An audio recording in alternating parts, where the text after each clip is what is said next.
owns a cat. Hi. And this is Butterball Snowflake. Meow. Butterball Snowflake is the cat Brenda owns. And these are the hairs covering Butterball Snowflake's body. There are a lot of them. In fact, it has been scientifically proven that cats have an infinite number of hair covering their bodies. No matter how much you brush or groom a cat, and no matter how much hair you remove in the brushing or grooming process, there will always be more hair. Always. And unlike human hair, cat hair is actually a sentient biological entity capable of independent thought when separated from its original host. By affixing itself to the clothing of a carrier, cat hair can travel long distances and spread across the globe. Cat hair has existed since the beginning of time and will continue to exist long after cockroaches have become extinct. It is the secret driving force behind business and politics and is plotting the downfall of humanity even as we speak. But this is not the story of those particular cat hairs. This is the story of Butterball Snowflake's cat hairs. And they have no such aspirations, at least for now. One day, Brenda noticed that Butterball Snowflake tended to shed a lot. So she brushed Butterball Snowflake a lot. Before long, Brenda realized that she was surrounded by large clumps of cat hair. This was mildly disturbing. This is mildly disturbing. The clumps almost seemed to be moving. She told herself that, of course, cat hair will move in the slightest breeze. Of course, cat hair will move in the slightest breeze. So she continued brushing, and out of the corners of her eyes, she watched the clumps of cat hair move. Although not generally prone to have an overactive imagination, Brenda couldn't stop certain images from traipsing through her head. I can't stop certain images from tracing through my head. Certain images of fur clumps sprouting teeth and attacking her. Or forming a giant solid mass and blocking her exit from the room. Trapping her with Butterball Snowflake and forcing her to brush the cat forever, creating a vast and infinite army of hairs to take over a world which Brenda didn't realize was already being taken over by cat hair anyway. The more Brenda brushed, the more cat hair there was, and the more frightened Brenda became. The more frightened Brenda became, the more intently she focused on her cat and ignored what was going on around her. And as she brushed and brushed, the amount of cat hair in the room grew and grew. And this being cat hair, most of it did what cat hair always does. It attached itself to the clothing of the nearest human. And so it came to be that when she was finished, Brenda was completely covered in cat hair. A lot of cat hair. More than that. More. No, even more than that. All right, you can stop there. We'll just pretend that's enough. In fact, Brenda was covered by so much cat hair that she collapsed under its weight. And she died. What? Oh well, not really. It's much too early in the play to be killing off a main character, but it certainly sounds dramatic, doesn't it? Bite me. We'll leave the biting to the cats, thank you. Meow. I'll pretend I didn't hear that. Brenda slowly dragged herself to her feet, straining against the crushing weight of the cat hair covering her body. Fluffy cat Fatburger, how do you live like this? Yeah? Had Brenda been able to speak cat, she would have understood this to mean. Listen, lady, I got news for you. There's more cat hair on you than there's ever been on me. But of course, unlike a mighty and omniscient narrator, Brenda was unable to interpret her cat's words. If she had, she might have grasped the simple implication behind them. That she looks like a Wookiee. That she had brushed more hair off her cat than had ever been there in the first place. That's not an implication, that's obvious. Not to her. Well, yeah? Watch this. I rub up against her leg to mark her with my scent, and she thinks it's the cutest thing in the world. She's not real bright. Well, it's natural for an omniscient narrator to make such painfully true observations about a lowly character such as Brenda. I would have expected you to be nicer. Why? She can't even understand what I'm saying. What'd she say? Stop talking to me, I'm the narrator. You're talking about Butterball Snowflake. Yes, but she's a cat. What difference does it make? If I had to explain it to you, you wouldn't understand. Granted, she's far from perfect. She's a couple of stormtroopers short of a fully staffed Death Star. That's what you mean. What's with the Star Wars references? You're a cat. What do you think I do with my time while she's at work? I've got to watch something. Daytime TV hurts my brain. She feeds you, she cleans your litter box every day. And I don't pay rent. Like I said, she's not real bright. Okay, I can't argue with you on that, but listen. If you don't mind, can we get back to what we're actually supposed to be doing here? Yeah, sure. Brenda, could you come back over here, please? Are you done talking about me? Quite done. Listen, I don't know what you said, Kat, but I bet you're a little ingrate. You know, you're just the sweetest kitty cat. Struggling to her feet under the staggering weight of the cat hair, Brenda desperately tried to think of some means to free herself from her soft, fluffy burden of doom. She could just change clothes. Not on stage, there might be young people in the audience. And then, like a bolt from the heavens, an idea slowly began to form in Brenda's feeble mind. An idea slowly began to form in my feeble mind. Hey! Bolts aren't slow. Who's the narrator here? Are you the narrator? I could be. No, you can't. Brenda can't understand you. The audience can't. That's all that matters. Okay, look, you're the cat. What? Cats can't narrate? Cats should be cats. There can be a cat and narrate at the same time. Just meow or something, would you? Meow. Thank you. You're welcome. An idea began to form that she could use a lint roller. I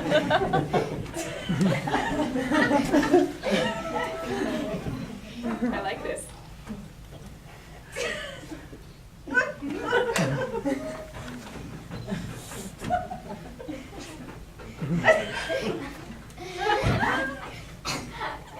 Oh, please, like that's gonna do any good. Would you let me finish? By all means, don't let me stop you. Struggling against the crushing weight, Brenda began to run the lint roller over her hair-entombed body. At first, it seemed to be working. Hair after hair quickly peeled away from Brenda, but the more she rolled, the less effective the lint roller became. Eventually, the poor lint roller, even with its 10 free bonus sheets, was overcome by the cat hair's sheer numbers, until finally, he succumbed and died.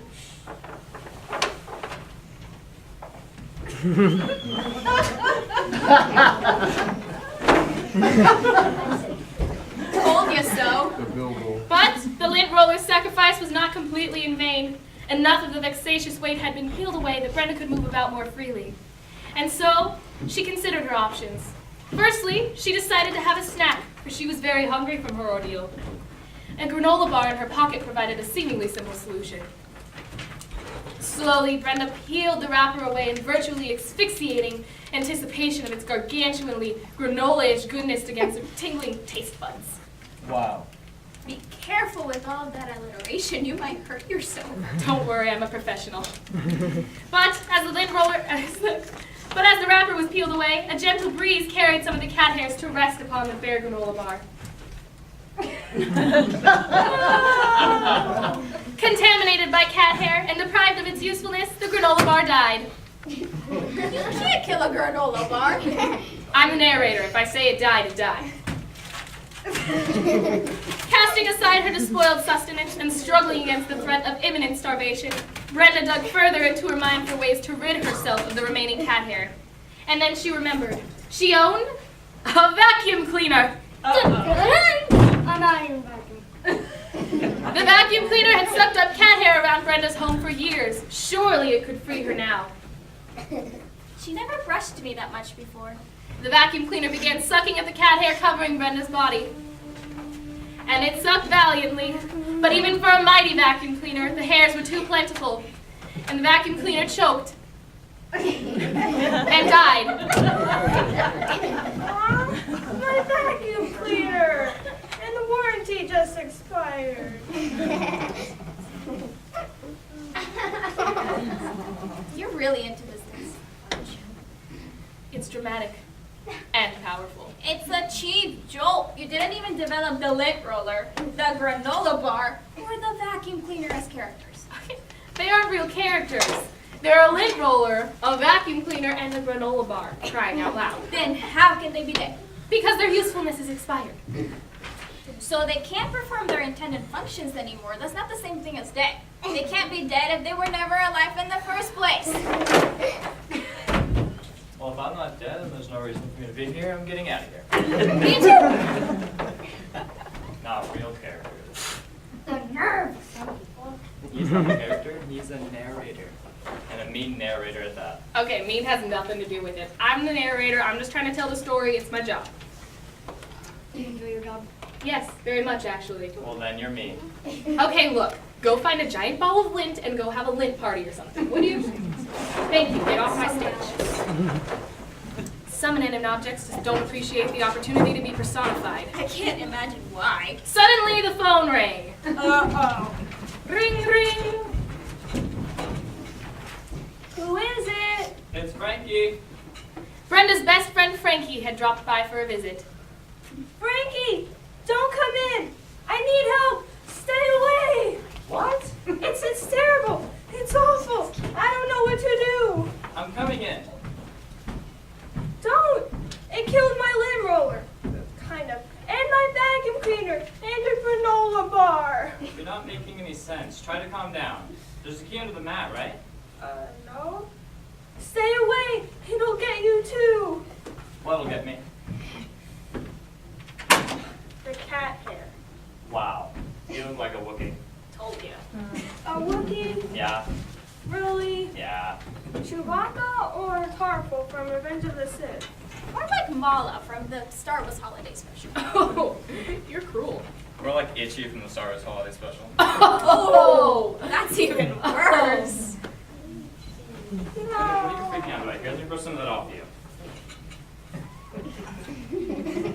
It's like watching an X-Wing fighter crash in slow motion, isn't it? They're getting you too. It's just cat hair, Brenda. There's no such thing as just cat hair. Can't you see? It's alive. It wants to kill us. You're imagining things. Oh shoot, I've got some on me. I told you.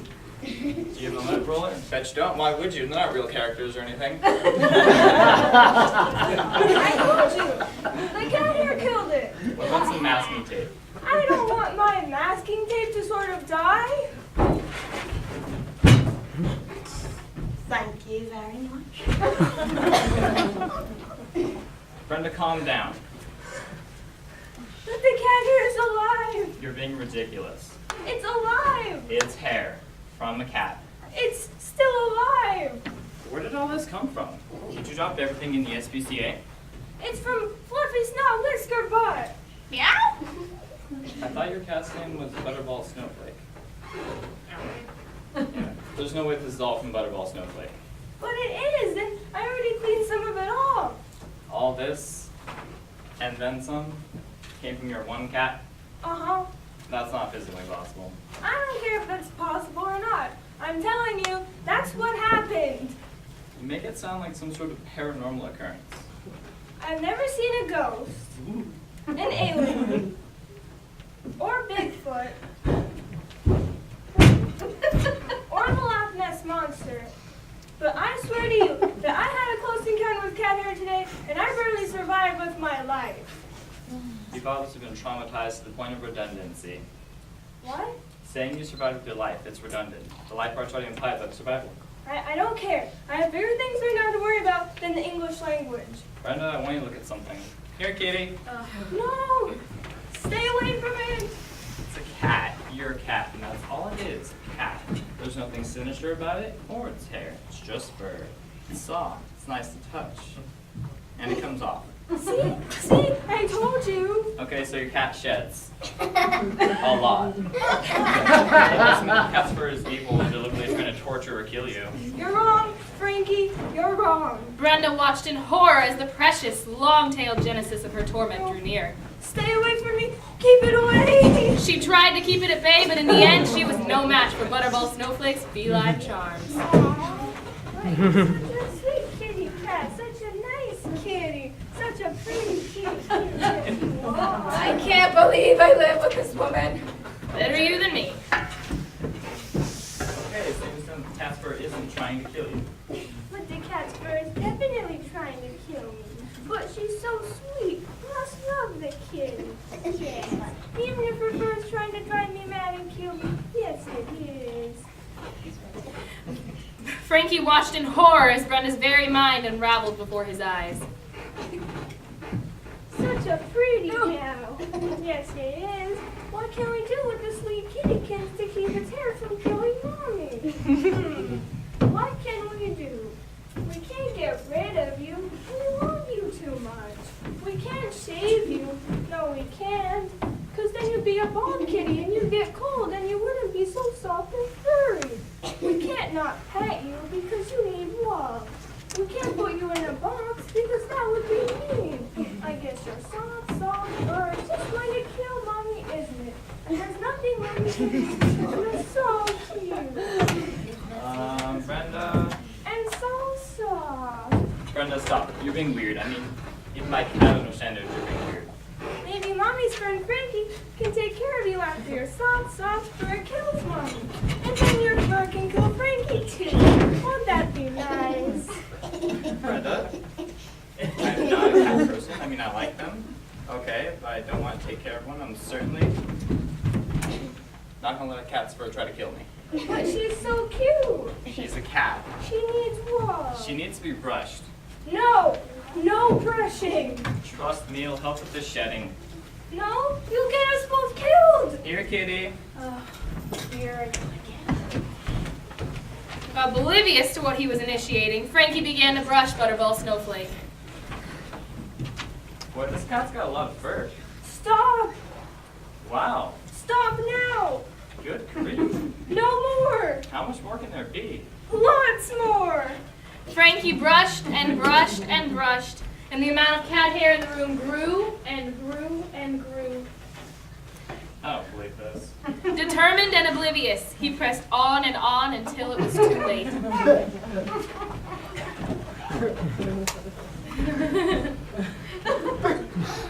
Uh-oh. You look like a Wookiee. Covered with quantities of cat hair beyond imagination, Frankie collapsed. And died. I don't think they... Covered with quantities of cat hair beyond imagination, and because he was a supporting character, and an alive one as opposed to an inanimate object that has been personified, that some people mistakenly claim have never been alive in the first place, Frankie collapsed and died. But I've heard And there was nothing he could do about it. I don't think He they- just had to deal with it. I'm not... Yeah, that was that. You- Tough cookies. Stinks to be him. Head down. Down. Keep it down. Watch down all the way. That's right. Keep it down. And thus, despite a most valiant and annoying struggle, Frankie succumbed to the inevitable and died. And he stayed dead.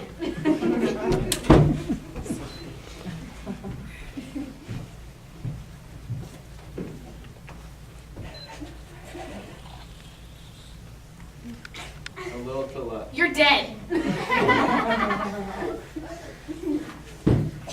Happy now? Very, yes.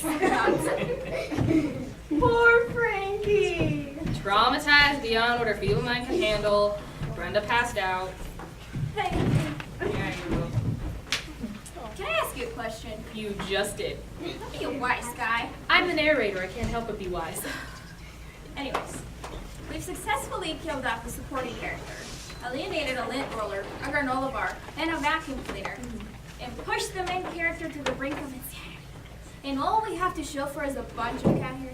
A bunch of insidious, nefarious, and ever-plotting cat hair. Yeah, but you said at the beginning that this cat hair wasn't gonna take over the world, at least not yet. Not then, no. But that was at the beginning of the play. We're much closer to the end now.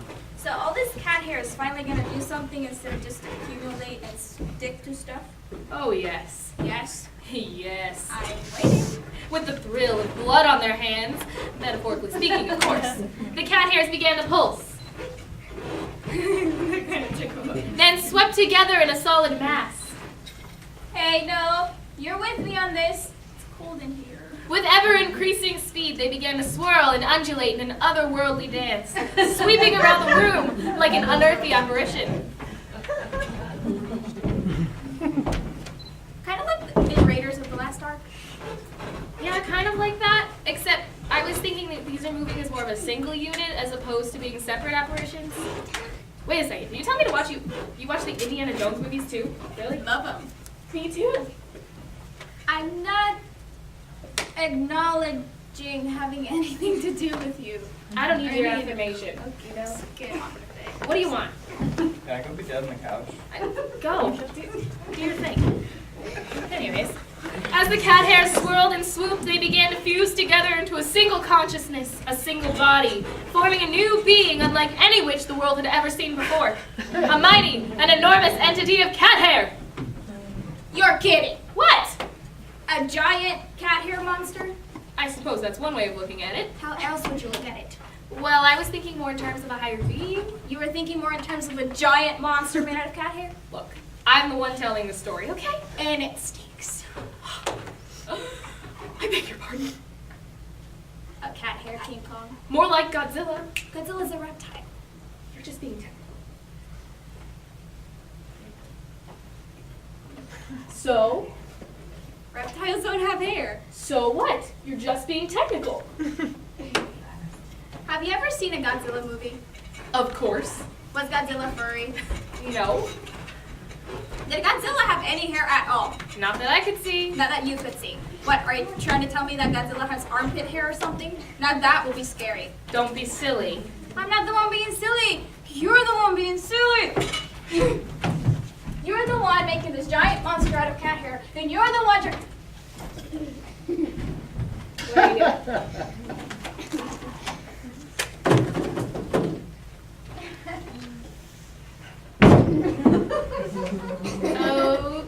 Okay, like a cat hair King Kong.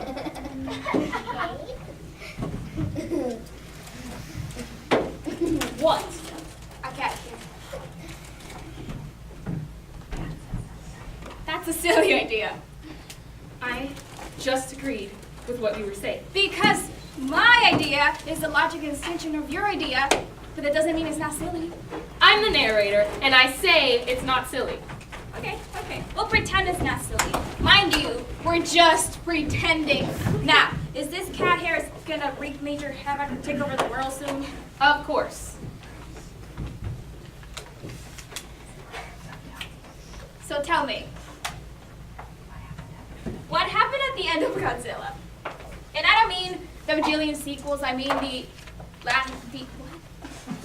don't mean the bajillion sequels, I mean the one where he was the big, mighty, radiation-breathing bad guy. He died.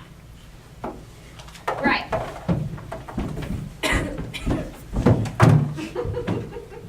He died.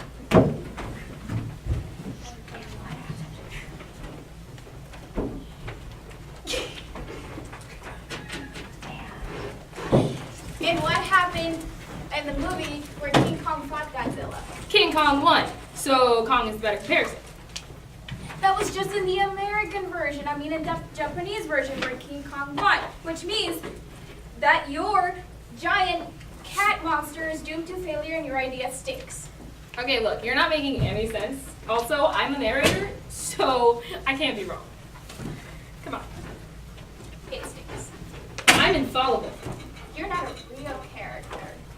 Just like the granola bar, the lint roller, and the vacuum cleaner. Of course I'm a real character. You sure about that? I'm allergic to cats. Positive. If you say so. Oh no! What? Oh god, I'm gonna puff up. Oh. And the narrator died. I loathe all of you. And he stayed dead. The end.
take about 10 minutes to get ready for the next play. Yeah! No, we're not doing that. Yes, we are.